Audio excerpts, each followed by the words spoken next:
Sidebar কোনো পরিবর্তন নাই।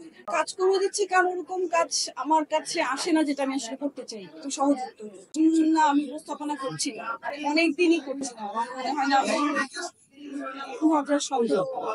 সবকিছুতে আসলে ব্যাচে বলে হয়ে ওঠে না।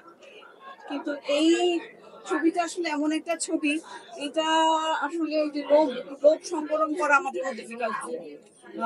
যেমন গত ছবিটার কথা যদি আমরা বলি, পায়া জঞ্জালের কথা, সেখানে বুলেটের ইন্দ্রনীল রয়দের সাথে কাজ করা, বাবু চক্রবর্তীর সাথে স্ক্রিন শেয়ার করার যে লোক, এখানেও আসলে ওরকম লোক একটা ছিল আর কি, যে এতজন কাজ নিয়ে এরকম একটা জনরার ছবি হচ্ছে, যে ছবি হচ্ছে, তো আমিও এটার মধ্যে একটা পার্ট হতে পারি, তো এবং দর্শক যদি দেখে আনন্দ পায়, তো সেটার জন্যই আসলে করা। আপু 90 দশকের কথা বলেছিল, মানে একত্রিত সবার সাথে দেখা এবং কাজটাও করা, এই বিষয়টা একটু জানতে চাচ্ছি। ওইটাই বলছি যে আসলে মূল কারণটাই ছিল হচ্ছে সবাই মিলে একসাথে একটা কাজের সাথে সম্পৃক্ত থাকবো, ওইটাই আসলে মানে অনেকগুলো কারণের মধ্যে অন্যতম।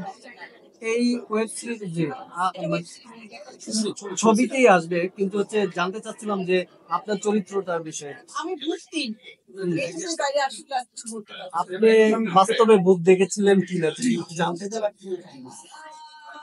এখন এটা আসলে এটা ফোন ফোন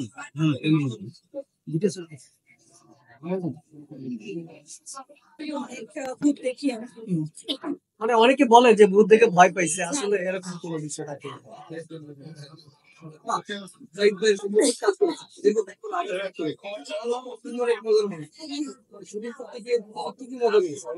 সাহিদ ভাই যেমন, সাহিদ ভাই কোনো সাহিদ ভাই কোনো পরিবর্তন নাই। আপু নাটকও আপনাকে দীর্ঘদিন মানে তেমন একটা দেখছি না, নাটকের বিষয় যদি যায়, তো যদি একটু বলতেন কেন একটু কাজ কমিয়ে দিয়েছেন যদি। কাজ করে দিচ্ছি কারণ ওরকম কাজ আমার কাছে আসে না যেটা আমি আসলে করতে চাই। তো সহজ উত্তর। মানে কি ধরনের কাজ আপনি এখন করছেন যদি একটু বলেন, যে আগে আমাকে আপনারা। যেসব কাজও দেখছেন সেসব কাজগুলো তো আমি করতে চাই, তার বাইরে অনেক কাজ আছে যেটা আমি করতে চাই না। থেকে শুধু উপস্থাপনা এবং বিজ্ঞাপনই পাচ্ছেন।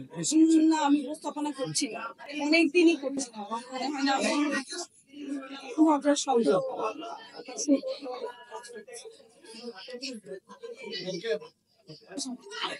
Thank you.